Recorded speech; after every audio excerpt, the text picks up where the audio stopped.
Welcome back. So the title of this mini lecture is The Women's Committee of the Council of National Defense during the First World War. Let's get into it. All right.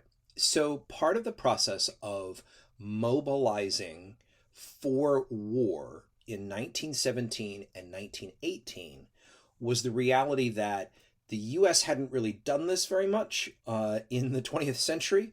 And so there was a need to both have institutions at the federal level, but then have those institutions at the federal level actively coordinate at the state and local level to make sure that resources were meeting the needs of wartime America. To that end, although some federal agencies and federal administrative programs are going to get created, there was a recognition that at the state level, there would need to be a very robust form of mobilization and administrative coordination. This will come in the form of what were termed state councils of defense and also women's committees of state councils of defense. Now, there will be sort of gendered bias here and clear segregation here and a prioritization that is occurring here. And if you look through some of the mission and some of the documents of these state councils of defense, of course, sadly, they're going to be quite dismissive of some of the roles that women are playing here. But however, if you look at the actual involvement that these women's committees are playing at state levels, really across America, during the period of 1917 and 1918, you will see an illuminated, more well-rounded understanding that women across the home front American life are really going to have an absolutely central role to play in the process of wartime mobilization. Much of the state's wartime mobilization efforts on the home front in America relied directly on the labor of women to be able to have that achieved. And this is going to come through a number of different efforts and outreach, programs that the state will actively try to have women become a part of. So the Women's Committee of the Council of National Defense will vary at state levels in terms of programs that they're going to place an emphasis on. So if it's a state that has a number of major cities, it's going to gear itself towards programming related to that. Potentially, if it's a state that has a lot of, cities with industrial production, going to gear it around some of that. If it's got lots of agricultural production, going to gear it a lot towards that. There will be a great deal of similarity, but there are occasional variations.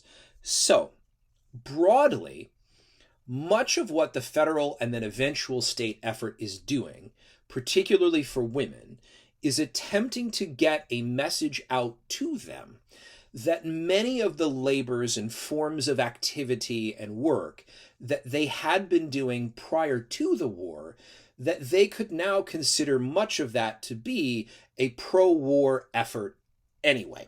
So to take certain aspects and kind of alter them a bit and have folks kind of rethink what their focus is kind of during the time of war, right? So an example of this would probably be something like the U.S. Food Administration.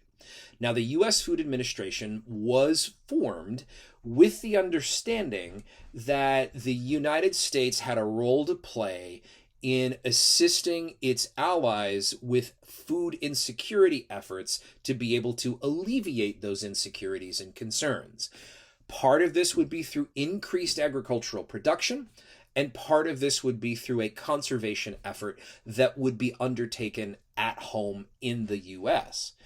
The U.S. Food Administration crafted a kind of wraparound effort to be able to provide outreach at the state and very local level, often involving councils of defense, county councils of defense, and very actively involving women's committees of those councils to be able to dialogue with women over particularly married women, particularly housewives. The idea was housewives. So again, the idea of targeting that particular group of individuals. Now, again, the biased nature of that certainly is clear.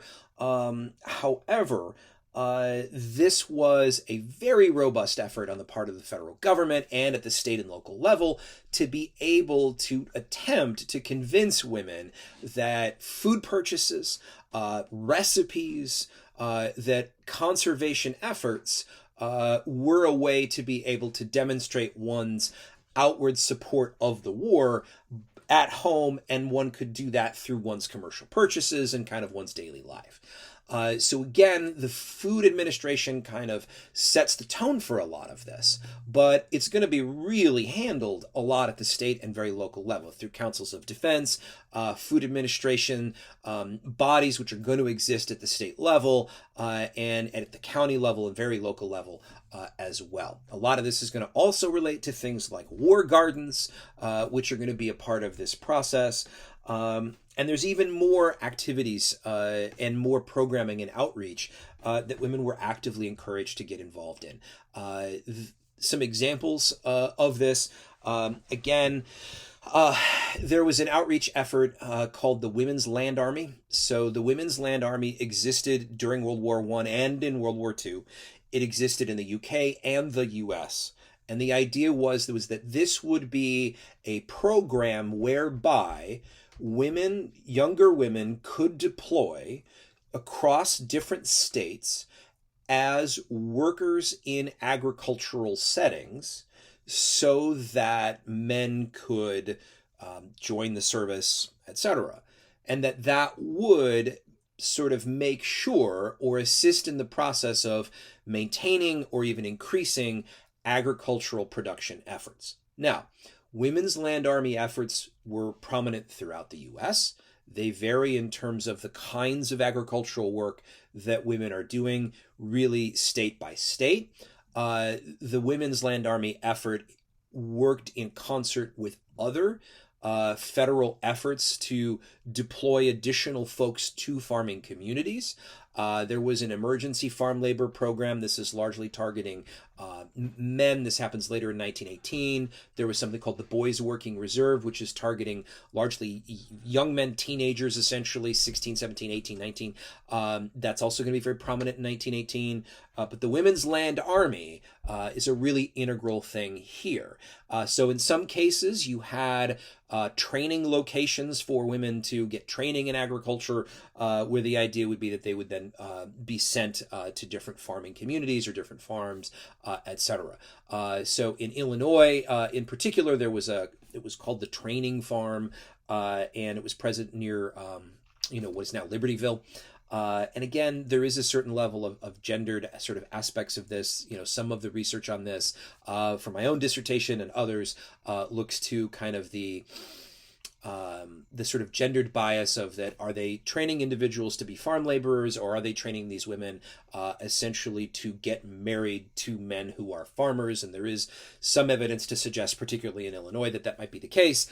But it's a process that is occurring in 1918, and so it's good for us to take note of it. Another example of something here would be something called the Patriotic Service League. This was largely something that was going to be aimed primarily at young women in 1917, but particularly in 1918. So women in their late teens, early 20s, mostly. And so this would be the idea that it was seen as sort of again, the gendered and sexualized nature of this needs to be understood, of course, throughout any discussions of it, that it was sort of actively encouraged for sort of young women to kind of communally hang out with one another, potentially in social settings where they would interact with other young men.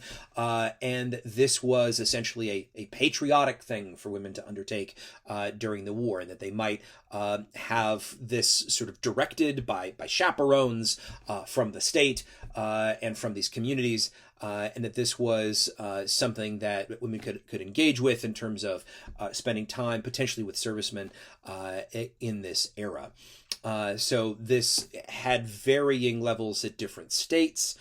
Illinois was certainly a state that had these patriotic service leagues. But again, there are a number of of others. So there are any number of roles that women are actively involved in, that women's committees of national defense at state levels are overseeing throughout the United States during the First World War. We also, again, need to acknowledge the racialized and class-based differences with a lot of this. So, for example, while some women are going to be involved in food administration outreach in things like demonstration kitchens, performing and showing and working and laboring, there is also a reality that some women would have time and finances to be able to undertake that effort, whereas other women would not, and they might be the targeted audiences of some of this outreach.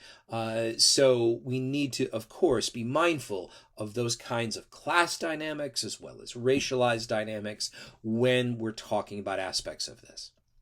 Thank you very much.